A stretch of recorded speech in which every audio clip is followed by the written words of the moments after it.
You're tuned into the Average Joe Sports Show by there. Keep it locked to Eagle 810 for our highly average take on sports talk.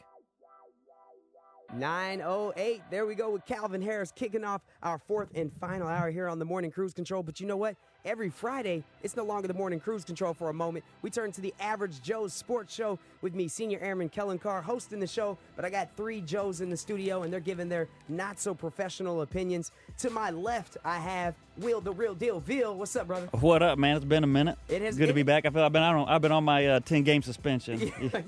You were far from suspended, brother. We just, we had to save it. I didn't want you coming here whooping up on these Joes, like you typically do. Ooh, I appreciate that. Yeah, and to my right, I got Jay, and he took exception to my words right there. What's up, Jay? First of all, I took exception to not professional. I think I'm the most professional person over here, first and foremost. All right, whooping up that's just an exceedingly, out of control statement. Well, we've yet to be at the table together. We've yet to be at the table. That's so true. It's about to get brought like it gets brought. Broughton. It's about to be. Y'all about to bring it.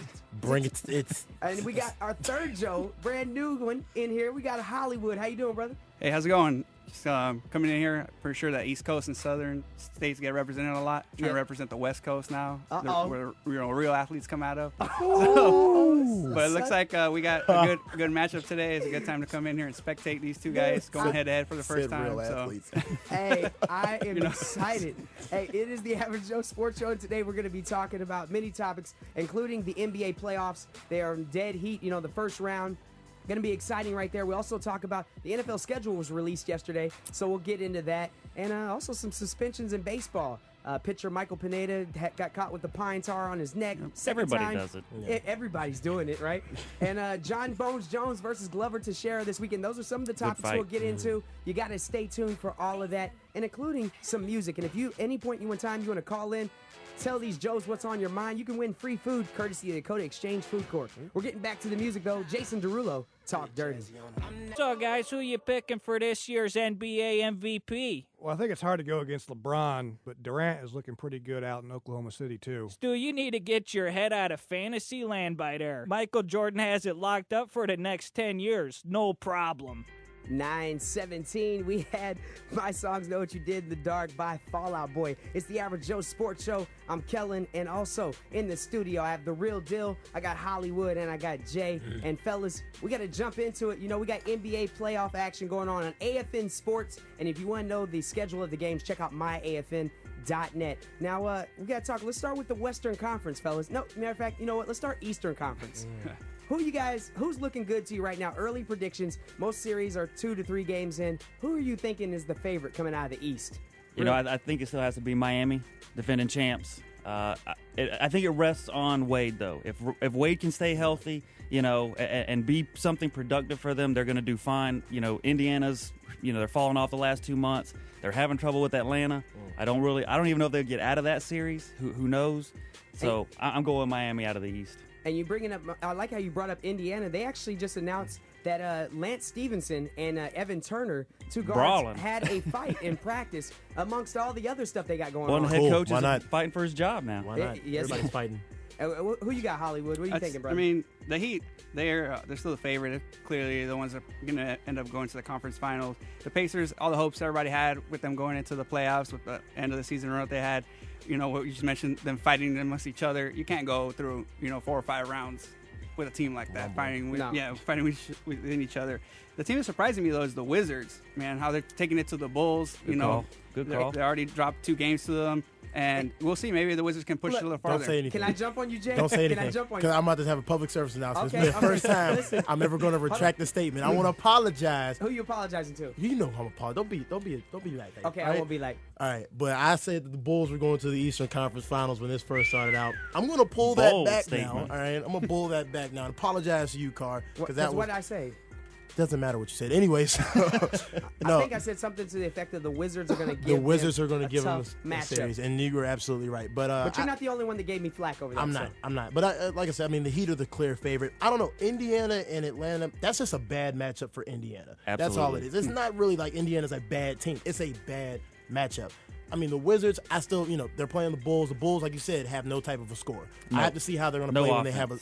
when somebody is a superstar, I got to see how they play defense now. And they're not playing good defense right now either. Exactly. But I still got to have Miami. But I'm not going to count out Indiana just yet. If they can get out of this series and get into a matchup where it favors where them, they can run, right, they can still be dangerous. I agree. Don't count out Indiana just yet. I always say this, it's same in boxing as it is in basketball. Styles make fights. It's kind of like we got in the West right now. You know, the number 1 Spurs against the Mavericks. Ooh. You know, Mavericks went ahead, put that thumping on them, and it kind of changed up the whole series. But once again, that's an issue of the styles. Right. And we're going to go into the West. Who are we favoring? Who are you guys favoring in the West? Well, you know who I got. You know I still got the Spurs, right? Jay is a Spurs fan. You already know that. But the Spurs Maverick series, that's just a great matchup. 2 great coaches, Greg Popovich and Rick Carlisle, who is a very underrated coach. He is. Rick Carlisle is a great coach. Rick Carlisle did great things in Indiana exactly. when he was He's there. a great coach, but that's just a very good matchup. That's why the series seems so even. Not because Dallas is a bad team. It's a really good matchup for San Antonio.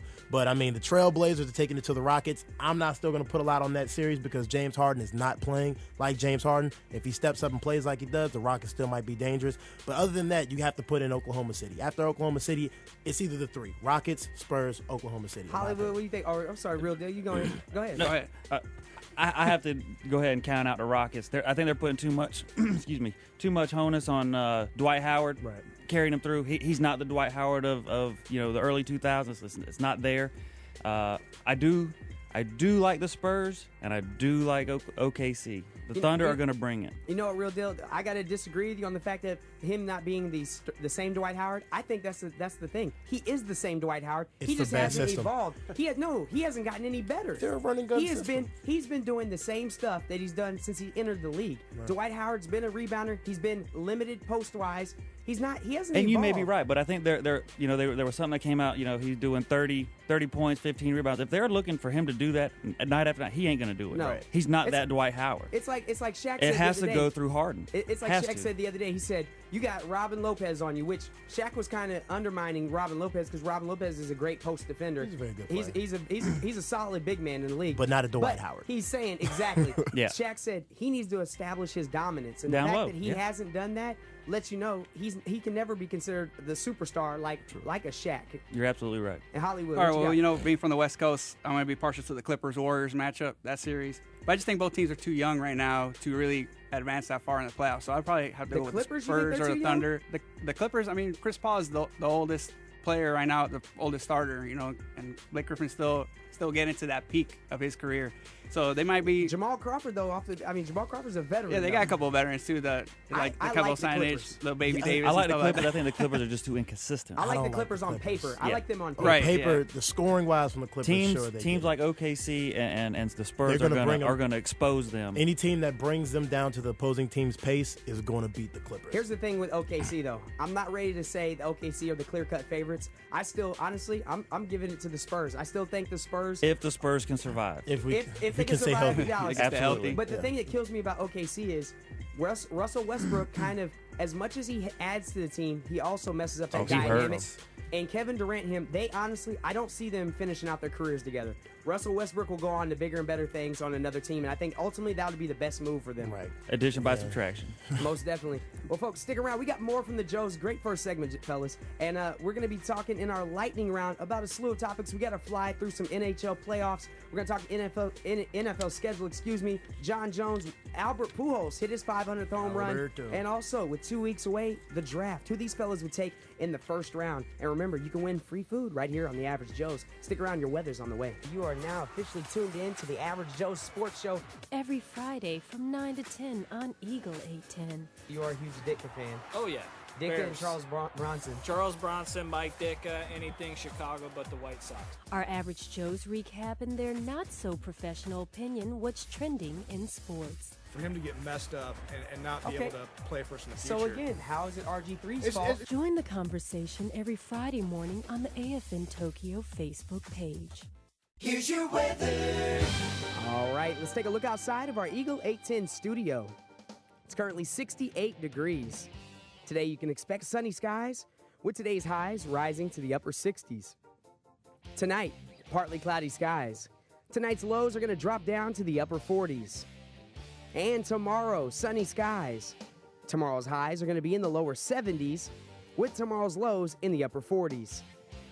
Taking a look ahead at Sunday, partly cloudy skies. Sunday's highs are in the lower 70s, with Sunday's lows in the lower 50s. Today's exchange rate is 100 yen to the US dollar, courtesy of Community Bank.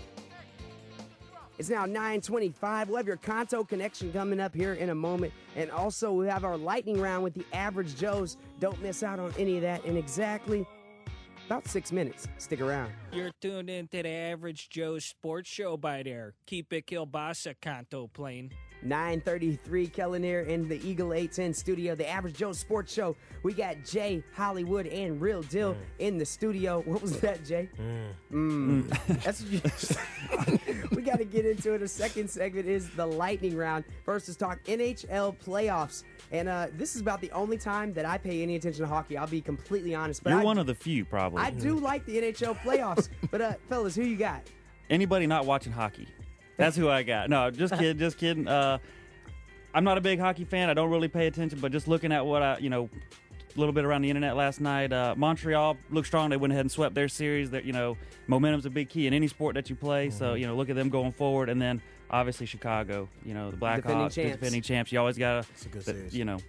They are in a tough. They are in a tough until series. they lose. They're Chicago's always in it. St. Louis series got split up now. Chicago went down 2 games, and now they've been able to catch up on that. So on the West Coast, though, you got San Jose is about to sweep the Kings. They got that 3-0. Look at the Southern Cali over West here. Coast guy. Yeah, well, L.A. Yeah, they say the Kings can't even. They're not even going to be able to keep up with them. Yeah, the Sharks have been able to figure out Miller, Quick. That's their goaltender. He's been the best goaltender in the league for the last couple of years. And San Jose has got his number. They're pounding the net. They scored 12 goals on him in 2 games. So that's very uncharacteristic of him. But San Jose always has that streak in the playoffs where they make it, but they always end up losing. They've never been to the Stanley Cup. They always have that curse where they're the best team in the league and they just can't get to the So championship. Hollywood, who you got, brother? You're giving me some nice numbers and stats. I think I got San Jose. I think they got the momentum. They got a good team. They always had a good team. Every year is supposed to be the year they win the Stanley Cup, but then maybe this year. It's got to be the year. This is not the year. It's going to be the Pens, all right? He's I'm still on the Pittsburgh Penguins. native. I got to pull for Pittsburgh. It's a tough series against those guys. But you know what? It's 2-2 right now. They play again today.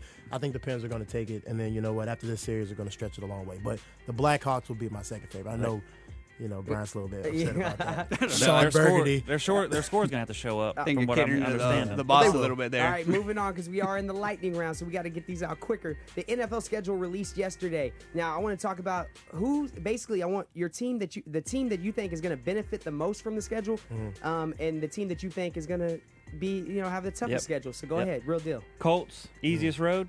Oakland, worst scheduling matchups. Really? Yeah, it's first 7 weeks, Oakland's got all 2013 playoff teams. Okay. First 7 weeks, they're in for a rough road unless that team is turned around. And you know what? The Chiefs are actually on a very similar schedule. Well, they got them twice. Yes.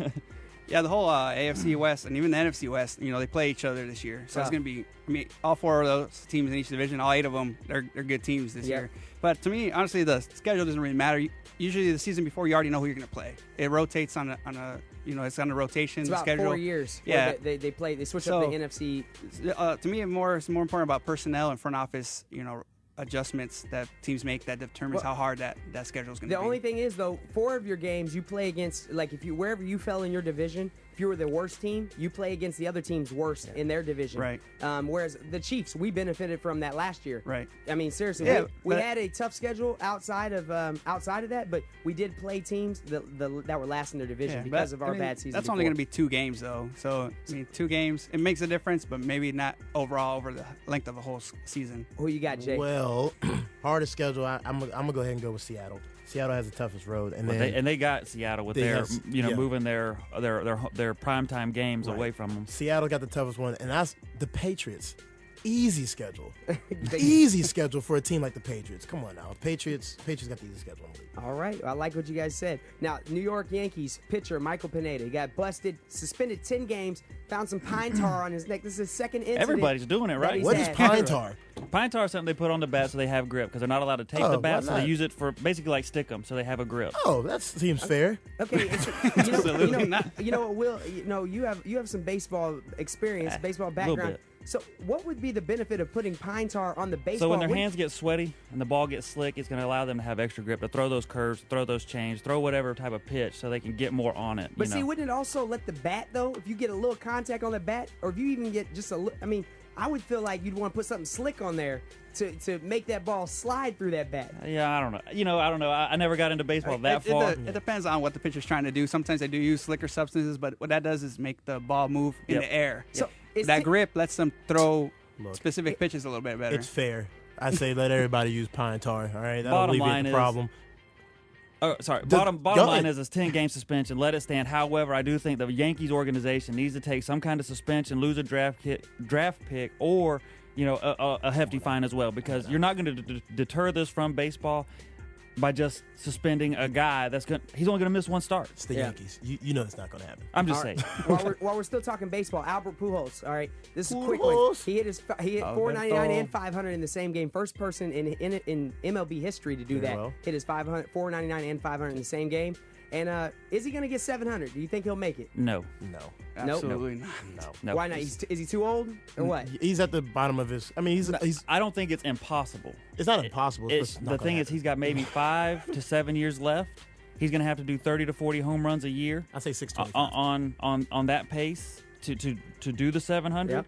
and it barring any injury and just whatever's going to happen, as you get older, as long as he's not on any PEDs, numbers are going to decline. It's just not practical. Okay. Oh, Hollywood, no, I anything? mean, that's cool. He's hitting that 499, 500 home runs. But this season, he's just having a good season. He's coming a comeback season this year. He's leading the league already with 8 home runs. He's got his batting average is improved. His on-base percentage is improving. So that's really the focus maybe for him this season, not so much the 500 club. All right, I just want one word: Jones or Teixeira this weekend. Jones. Teixeira. And 2 weeks away, first pick in the draft. Who are you taking? Bridgewater. Clowney.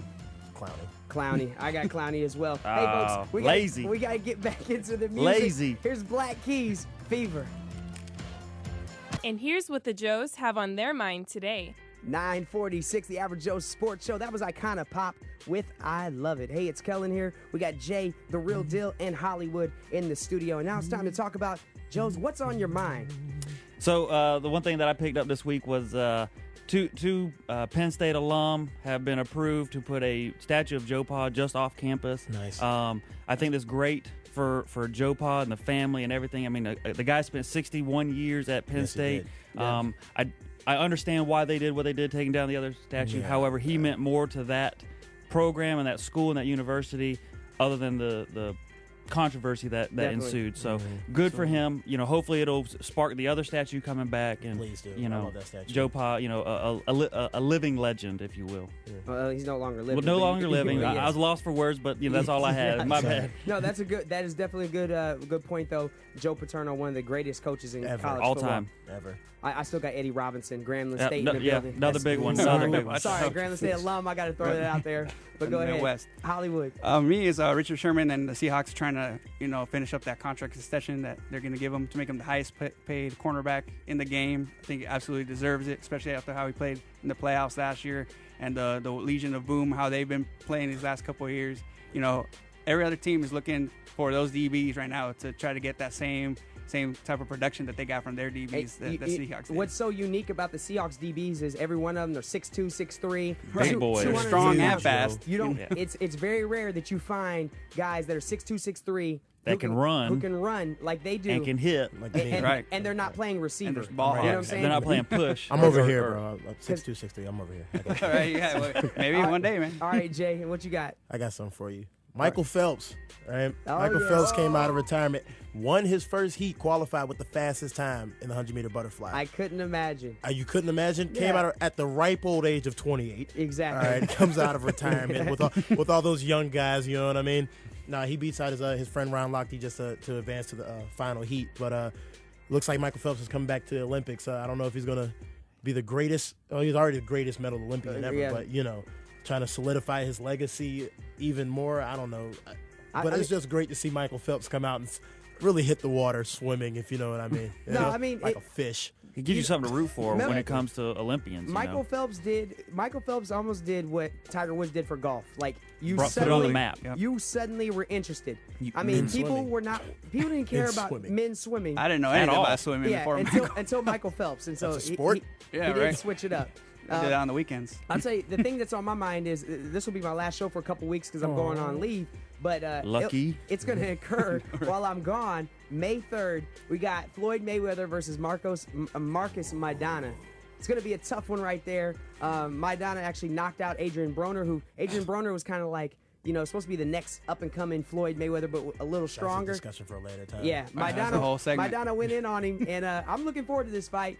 It's another tough test for Floyd, but at the same time, I still feel like he's the greatest pure boxer in the game, and I think he'll overcome him. 12 rounds, overwhelm him with his speed. You think it'll go that far? Ability. I do. I don't think Floyd's knocking anybody out. Maidana's tough. No, I'll disagree with that. I'll disagree with that because if he catches him with a check left, well, okay, he could very easily do that. And Maidana's actually, coming up in weight for these fights, so I could see there could be, but I think Maidana's tough enough where he'll take it. He'll withstand it for 12 rounds, and it'll be just another Floyd bout, which people who are not boxing enthusiasts, they watch it and they're like, oh, that's boring because you didn't get knocked out. They don't realize, it's a sweet science for a reason. It is. Wear them down. Think about this. Break them down. If I catch you with a punch, or if you catch someone with a punch, you knock them out first, second, third round, right? Okay, there's still that thought like, I could probably beat this guy. I can't get caught. You got lucky. There's no training for not getting knocked out. But if you get beat up for 12 rounds, you're not going to be able to say, well, I think I could beat him next time. No, because you have 12 rounds to do it. And it's a little demoralizing when you're getting beat for 12 rounds. Very much so. Mayweather's just a boxing mastermind. He'll dissect your game. He'll, whatever you bring to the table, he's going to already have a plan, and he seems to figure everybody out. He most definitely does. And fellas, I got to say, another great show. I mean, the time just kind of flies on by, but I do appreciate you guys. Jay, Hollywood, Real Deal, thank you very much for coming on today. Yeah, man, appreciate it. West Coast. All right, stick around. We got your weather on the way. We'll wrap up the morning cruise control here in a moment. Here's your weather. All right, let's take a look outside of our Eagle 810 studio. It's currently 69.6 degrees, almost 70. Today you can expect sunny skies with today's highs rising to the upper 60s. Tonight, partly cloudy skies. Tonight's lows are going to drop down to the upper 40s. And tomorrow, sunny skies. Tomorrow's highs are going to be in the lower 70s with tomorrow's lows in the upper 40s. Taking a look ahead at Sunday, we got partly cloudy skies. Sunday's highs are going to be in the lower 70s with Sunday's lows in the lower 50s. Today's exchange rate is 100 yen to the U.S. dollar, courtesy of Community Bank. It's now 9:53, so we're going to get back into things before we wrap it up. Here's Airborne Toxic Event. What does this mean? You're moving on. 9:55. I don't know about moving on, but we are wrapping things up here on the morning cruise control. Just want to say have a great weekend. Be safe out there. And if you are in the Dakota area, make sure you go check out Sinbad performing tonight with his daughter, Paige Bryan, at the Tayo Community Center starting at 7 o'clock. Doors will open at 6:30. I'm going to be gone for a couple weeks, but you know what? Staff Sergeant Esteban Esquivel will hold it down here on the Morning Cruise Control, so make sure you stay tuned. We got the midday show coming up with A1C J.R. Hendricks right after the Arctic Monkeys. Do I Want to Know?